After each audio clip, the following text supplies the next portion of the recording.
नाम का लड़का होता है, जो कि एक होटल को पर कमरे बुक करता है और उस होटल के अंदर अपनी प्रेमिका के साथ लगभग एक दिन बिताता है। और एक दिन बिताने के बाद जब वह दूसरे दिन उस होटल से बाहर निकल रहा होता है, तो जो होटल का रिसेप्शन बार होता है जहाँ पर पर्ची वगैरह काटी जाती है, और वहाँ पर जब वो जाता है तो वहाँ पर एक लड़की उसे मिलती है, जिस लड़की को देखकर उसके एकदम होश उड़ जाते हैं और वह एकदम हैरान हो जाता है कि ये लड़की यहाँ पर कैसे आ गई है। लेकिन प्रमोद फिर उससे पूछता है, उससे बात करने की कोशिश करता है, लेकिन वो लड़की उससे बात करना नहीं चाहती, वह उससे कोई बात नहीं करना चाहती। तो जब होटल के जो अन्य स्टाफ होते हैं उनसे जब प्रमोद पूछता है ये लड़की यहाँ पर क्यों आ गई और ये कौन है, तो पता चलता है कि वो लड़की इस होटल की मालकिन है। जब यह सोचता है कि वह इस होटल की मालकिन है, तो उसके पैर के तले की ज़मीन खिसक जाती है और वह बार बार उस लड़की से बात करने की कोशिश करता है, लेकिन वो लड़की जो होती है उससे कोई बात करने की कोशिश नहीं करती, उससे बात करना नहीं चाहती है। और वो जब प्रमोद उससे बार बार जिद करने लगता है बात करने की, तो वो लड़की जो होती है वह वहाँ पर जो मौजूद सिक्योरिटी गार्ड होते हैं उनसे कहती है कि इसको उठा करके बाहर आप निकाल कर आइए, इसे होटल में दोबारा मत आने दीजिए, मैं इस आदमी की शक्ल नहीं देखना चाहती हूँ।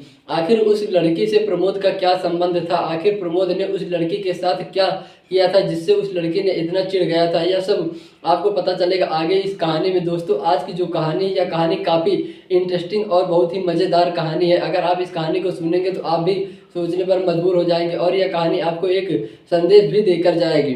कहानी में वीडियो में आगे बढ़ने से पहले बस आप सभी लोगों से एक ही रिक्वेस्ट है कि आप अगर हमारे चैनल को अभी तक सब्सक्राइब नहीं करें तो चैनल को सब्सक्राइब कर दीजिए और वीडियो को लाइक कर दीजिए, ताकि हमारा हौसला बढ़ता रहे। और हाँ, आज गणतंत्र दिवस है, तो आप सभी लोगों को गणतंत्र दिवस की हार्दिक शुभकामनाएं और बधाई। तो दोस्तों, आज की अपनी कहानी को हम शुरू करते हैं। हमारी कहानी जो है, यह कहानी मध्य प्रदेश के एक जिला पड़ता है इंदौर। इंदौर जिले से ये कहानी शुरू होती है। इंदौर में एक आदमी रहा करता है, उसके 3 लड़के होते हैं, जिसकी एक लड़की और 2 लड़की, मतलब एक लड़की और 2 बेटे होते हैं। उनके बेटे की लड़की का नाम जो होता है उसका नाम होता है पूजा। लड़की जो होती है वो काफ़ी पढ़ने में अच्छी खासी ठीक ठाक होती है, और पूजा के जो पिताजी होते हैं वो एक बिजनेसमैन होते हैं, जो कि बिल्डिंग वगैरह बनाया करते हैं और उन्हीं को बेचा करते हैं, प्रॉपर्टी डीलिंग जैसा काम किया करते हैं। पूजा जो होती है वो पढ़ने में अच्छी खासी होती है और वो पढ़ाई अपनी पूरी कर रही होती है। इसी बीच में पूजा की शादी की उम्र हो जाती है, लगभग 24 से 25 साल की आसपास की पूजा हो जाती है। तो पूजा के एक रिलेटिव जो होते हैं उनके पिताजी से जाते हैं, तो उनसे बातचीत करते हैं। तो उनके पिताजी कहते हैं हाँ, शादी करने की उम्र हो गई है, अब इनकी शादी मुझे कर देनी चाहिए। तो उनके जो रिलेटिव होते हैं वो कहते हैं कि मुझे एक लड़का नज़र में है जिसका नाम प्रमोद है, और वो लड़का जो होता है वो पेशे से एक सॉफ्टवेयर इंजीनियर होता है, और उसके जो पैकेज होते हैं लगभग एक सालाना के 25 से 30 लाख रुपए के आसपास का उसका पैकेज होता है, और लड़का भी देखने में ठीक ठाक होता है। तो उसके पिताजी जब इस लड़के को देखते हैं तो वो भी एकदम देखते पसंद कर लेता है। जब वो लड़का पूजा को देखता है तो वो भी उनके एक दूसरे को पसंद कर लेते हैं और दोनों की शादी फिक्स हो जाती है। जब दोनों की शादी फिक्स हो जाती है, फिर कुछ दिनों बाद दोनों की शादी हो जाती है। शादी होने के बाद तो काफ़ी सब रीति रिवाज खत्म हो जाता है। उसके बाद तो कुछ दिन वो सब अपने घर पर ही रहते हैं, लेकिन 3-4 महीने बाद जो प्रमोद होता है उसकी जो कंपनी होती है वो दिल्ली में होती है, नोएडा में। तो नोएडा में आ जाते हैं, पूजा को लेकर के दोनों यहाँ पर काम करने लगते हैं। प्रमोद अपना ड्यूटी करता है और पूजा जो होती है वो रूम पर रहा करती है। दोनों यहीं पर रहा करते हैं, अपन जीवन व्यतीत हुआ करता है। लगभग 3 महीने बढ़िया सब कुछ चल रहा होता है, 3 से 4 महीने सब ठीक ठाक चलता है। उसके बाद उसका जो प्रमोद होता है उसकी कंपनी की एक ब्रांच जो होती है वो गुड़गांव में होती है। तो एक दिन ऐसा होता है कि प्रमोद जो होता है वो बताता है पूजा कि आज मैं थोड़ा देरी से आऊँगा, क्योंकि आज मैं अपनी कंपनी के दूसरी ब्रांच गुड़गांव जाऊँगा। तो वहाँ पर थोड़ा ज़्यादा काम है, वहाँ पर कुछ प्रोजेक्ट है जिसे मुझे सब पूरा करना है, इसी सिलसिले में मुझे देर हो सकती है। तो पूजा जो होती कहती ठीक है, आप आराम से आना। इसी तरह चलने लगता है। लेकिन जब कम से कम 2-3 महीने बीत जाते हो, कभी देरी बताता है कि गुड़गांव जाना प्रोजेक्ट काम है, लेकिन उसके व्यवहार में थोड़ा थोड़ा परिवर्तन आने लगता है। जब परिवर्तन आने लगता है तो पूजा भी थोड़ा परेशान होती है। फिर पूजा उनको एक दिन आराम से बैठते हैं दोनों साथ में, पूजा उनसे कुछ पूछने की कोशिश करता है, लेकिन प्रमोद जो होता है कुछ बताता नहीं, कहता नहीं बस कंपनी का काम रहता है जिसकी वजह से मैं बिजी रहता हूँ। तो पूजा को भी शायद लगता है कि हाँ, कंपनी काम की वजह से बिजी रहते होंगे। लेकिन एक दिन कुछ ऐसा हो जाता है कि पूजा कभी सपने में भी नहीं सोची रही होती है, क्योंकि जो प्रमोद होता है वो जिस कंपनी में काम कर रहा होता है वहीं पर एक नेहा नाम की लड़की होती है, जिससे उसके कुछ अवैध संबंध होते हैं। वह नेहा को ज़्यादा चाह करता है और पूजा को कम चाहता है, इसलिए इन दोनों के बीच में अवैध संबंध होते हैं, इसलिए वो पूजा से थोड़ा कट कट के रहा करता था। तो एक दिन जो होती है वो बताता है कि आज हमारे जो ब्रांच है वहाँ पर कुछ अलग कार्य चल रहा है और मैं अपनी ब्रांच में जाऊँगा, आज रात में नहीं आ पाऊँगा, मैं 2 दिन बाद आऊँगा, 1-2 दिन बाद आपको रूम पर आऊँगा। तो पूजा कहती ठीक आप जाइए। उसके बाद थोड़ा काम पड़ जाता है तो पूजा जो होती है उसी जो प्रमोद होते हैं, प्रमोद के एक मित्र के पास फ़ोन करती है। प्रमोद के पास वो फ़ोन किया करती है, लेकिन प्रमोद फ़ोन नहीं उठाते। जब प्रमोद का फ़ोन नहीं उठता तो वो उनके मित्र के पास फ़ोन करती है। जब उनके मित्र के पास फ़ोन कर देती है तो उसका मित्र जो होता है उनसे कहते हैं कि आप प्रमोद से बात करा दीजिए, आप भी साथ में काम ही कर रहे होंगे।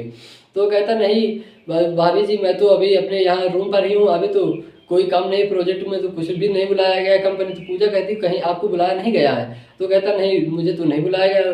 कहीं वो तो कह रहे थे कि प्रोजेक्ट का कुछ काम चल रहा है विशेष तौर पर, जिसकी वजह से जाना पड़ेगा। कहीं नहीं भाभी जी, ऐसा कोई काम नहीं, वो कहीं और गए होंगे, आपसे झूठ बोल दिए होंगे। तो फिर पूजा सोचने लगती वो आखिर कहाँ जा सकते हैं।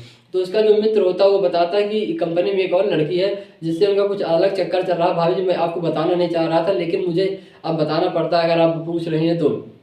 फिर उसका जो मित्र होता है वो सारी बात पूजा को बता देता है, और वो पूजा भी पूछती है कि वो लड़की का रूम कहाँ पर है, उसका एड्रेस क्या है। तो जो होता है वो उसको पूरा एड्रेस दे देता है, उनका जो प्रमोद का मित्र होता है। फिर पूजा अपने मामा के लड़के को फ़ोन करता है जो कि वहीं पर गुड़गांव में वो भी रहा करता है। तो उनके मामा के लड़के पूजा के आ जाते हैं, और पूजा और उसके मामा लड़के दोनों उस लड़की जहाँ रहा करती है नेहा, उसके वहाँ पर अपार्टमेंट में पहुँच जाते हैं। जब उस अपार्टमेंट में पहुँचते हैं तो वहाँ पर बेल दबाते हैं। जब बेल दबाते हैं तो थोड़ी देर बाद जो प्रमोद होता है वहीं पर वो केवल बनियान पहनकर और तौलिया लपेट कर आता है, सामने खड़ा होता है और डोर खोलता है। जब वह दरवाज़ा खोलता है तो वो देखता है कि अचानक सामने पूजा खड़ी है। जीजा देखते ही वो एकदम हैरान हो जाता है, परेशान हो जाता है कि ये यहाँ पर कैसे आ गई, इसको यहाँ का एड्रेस किसने दे दिया, किसे कैसे इसको पता चला। जब पूजा देखती है कि वो केवल बनियान और तौलिया में, और देखती है कि पीछे एक और लड़की भी खड़ी है जो कि अर्धनग्न अवस्था में खड़ी होती है। यह सब देख करके पूजा एकदम परेशान हो जाती है। फिर वहाँ पर दोनों के बीच लड़ाई झगड़ा होने लगता है। जब दोनों के बीच लड़ाई झगड़ा होने लगता है तो फिर वहाँ पर वो जो होता है प्रमोद वो गुस्से में आ जाता है। वहीं पर एक रॉड पड़ी होती है, उसे उठा करके पूजा के मार देता है। जैसे वो पूजा के पेट में पड़ती है तो पूजा एकदम वहाँ पर तुरंत बेहोश हो जाती है। जैसे ही बेहोश हो जाते हैं तो उसका जो मामा का लड़का उसके साथ गया होता है वो परेशान हो जाता है, और प्रमोद भी थोड़ा परेशान हो जाता है कि कहीं इसको कुछ हो ना जाए। फिर दोनों लोग उसको उठा करके तुरंत हॉस्पिटल ले जाते हैं। जब हॉस्पिटल ले जाते हैं तो वहाँ पर इलाज होता है, लेकिन जो पूजा होती है वो 4 से 5 महीने की प्रेग्नेंट होती है, और उसका जो लड़का होता है वो बेकार हो जाता है। फिर उस लड़के के लिए वहाँ से उसे गर्भपात कराना पड़ता है, और फिर गर्भपात कराने के बाद जब उसकी तबीयत सही होती है तो पूजा जो होती है वो अपने पिता के घर इंदौर चली आती है। उसके बाद अपने पिता से कहती है कि मुझे अब इस लड़के के साथ रहना ही नहीं है, क्योंकि जिसने अपने बच्चे की फिक्र नहीं की और अपनी पत्नी की फिक्र नहीं की है, तो ऐसे आदमी के साथ रहकर मुझे क्या मिलेगा।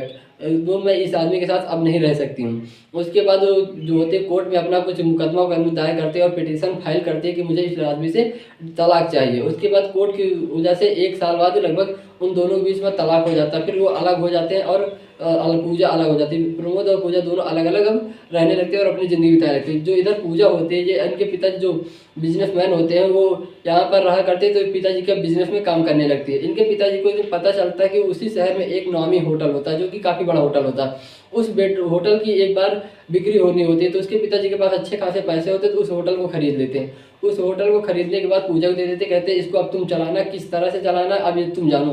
तो पूजा जो होती है, पूजा भी उसको बहुत अच्छे से मैनेज कर लेती है, और उस होटल पर काफ़ी वर्क करने के बाद वो होटल जो होता है उस शहर का लगभग 4 और 5 स्टार की रेटिंग देने लगता है। और एक दिन जो प्रमोद होता है जो वहीं पर घूमने कहीं जाया होता है अपनी गर्लफ्रेंड उसी नेहा के साथ, तो वही होटल में रुकता है जिस होटल में पूजा क्या होटल होता है, पूजा जिस होटल की मालिक होती है।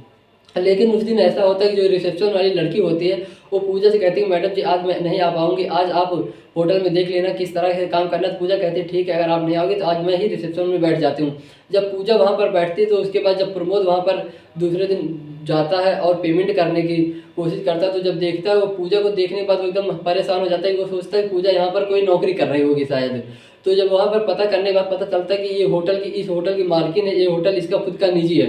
तो प्रमोद के अंदर थोड़ी सी लालच आ जाता है। वो सोचता है कि अगर मैं इसके पास दोबारा आ जाऊँ, इसको दोबारा अपना लूँ, अपनी बातों में बहला लूँ, तो मैं इस होटल का मालिक बन सकता हूँ और मैं भी एक बहुत बड़ा आदमी बन जाऊँगा, क्योंकि उस होटल की जो कीमत होती है लगभग करोड़ों में होती है। उसके बाद वो पूजा से बात करने की कोशिश करता है, लेकिन पूजा उससे कोई बात करने की कोशिश नहीं करती। फिर वह जो होता है उसको पैसा देने का, होटल का जो पैसा हुआ होता है उसको देने की करता है। तो पूजा जो होती है कहती है कि आप होटल का पैसा उससे नहीं लेती है, कहती आप जाइए, बस अब आप अपनी गर्लफ्रेंड कहते हैं आप खुश थे और आप हमारे होटल में रुके, यही ठीक है, लेकिन अब आप चले जाइए, आपसे पैसे लेने की कोई ज़रूरत नहीं। तो वहाँ से फिर उस दिन चला जाता है। उसके बाद फिर वो दूसरे दिन आता है, इसी तरह तीसरे दिन, चौथे दिन, 4-5 दिन वो लगातार आया करता है, पूजा से बात करने की कोशिश करता है, लेकिन पूजा उससे कोई बात नहीं करती है। लेकिन एक दिन ऐसा होता है कि नहीं, वो ज़बरदस्ती पूजा से बात ही करने की चाहता है। पूजा उससे बात करती है, आखिर तुम चाहते हो क्या? तो पूजा से कहता है मुझसे गलती हो गई, माफ़ कर दीजिए मुझे और मुझे एक मौका आप देकर देखिए। तो पूजा कहती है मैं आपको कोई मौका नहीं दे सकती हूँ, मैं आपके साथ नहीं रह सकती हूँ। अगर आपने जब उस वक्त जब अपने मेरी बात छोड़िए, जब आप अपने बच्चे की चिंता नहीं करें तो हमारी चिंता कब करेंगे? तो कहता नहीं मुझसे गलती हो गई, ऐसी दोबारा गलती नहीं होगी। लेकिन पूजा जो होती है वो मानती ही नहीं, कहती नहीं मुझे अब आपसे कोई ज़रूरत नहीं है। और वो नहीं मानता तो फिर पूजा जो उसके सिक्योरिटी गार्ड वाले होते हैं मजबूर में अपने सिक्योरिटी गार्ड को बुलाते हैं और कहते हैं इनको होटल से बाहर रख कर दीजिए और आज के बाद दोबारा आए तो इनको होटल के अंदर मत आने दीजिए, क्योंकि मैं इनसे नहीं मिलना चाहती हूँ। उसके बाद पूजा जो होती है वहाँ से आती है, सारी बात अपने पिताजी को बताती है। उसके पिताजी जो होते हैं वो काफ़ी खुश होते हैं, कहते हैं ठीक है बेटा, तुम्हारी ज़िंदगी तुम जैसे जीना चाहो वैसे आप जी सकती हो। अगर आप कहोगे तो आपके लिए कोई दूसरा लड़का देख के आपकी शादी कर दी जाएगी, या फिर अगर तुम किसी को देखे हो तो बताना, उसके साथ आपकी शादी कर दी जाएगी। तो इसी तरह फिर दोनों खुश हो जाते हैं और पिता बाप बेटी बात करते करते बैठे रहते हैं। उसके बाद दोस्तों वो अपने घर में रहने लगते हैं, प्रमोद भी इधर बाहर रहने लगता है, फिर दोनों में कोई वास्ता नहीं रहता है। तो ये थी आज की कहानी दोस्तों। कैसी लगी आपको आज की कहानी? अगर आपको कहानी बिल्कुल भी थोड़ी भी बहुत अच्छी लगी हो तो आप हमारे चैनल को सब्सक्राइब कर दीजिए और वीडियो को लाइक कर दीजिए ताकि हमारा हौसला बढ़ता रहे। और हाँ दोस्तों, इस कहानी को सुनाकर मेरा उद्देश्य किसी को परेशान करना नहीं था, ना ही किसी की भावनाओं को ठेस पहुँचाना था। मेरा उद्देश्य सिर्फ आप सभी लोग को जागरूक करना और सचेत करना, क्योंकि समाज में आजकल इस तरह की घटनाएं बहुत ज़्यादा घट रही है, जहाँ पर लोग किसी न किसी से शादी कर लेते हैं लेकिन फिर बाद में वो रिश्ते बेकार हो जाते हैं। तो मैं आप सभी लोगों को इस कहानी के माध्यम से एक मैसेज देना चाहता हूँ कि आप सभी लोग अपने रिश्ते को बनाए रखें और अच्छे से रहें। आपके साथ आपका एक परिवार होगा, खुशहाल परिवार रहे और स्वस्थ रहें, मस्त रहें, अपना और अपनों का ख्याल रखे रहें। मिलते आपसे अगली वीडियो में, तब तक के लिए जय हिंद, वंदे मातरम।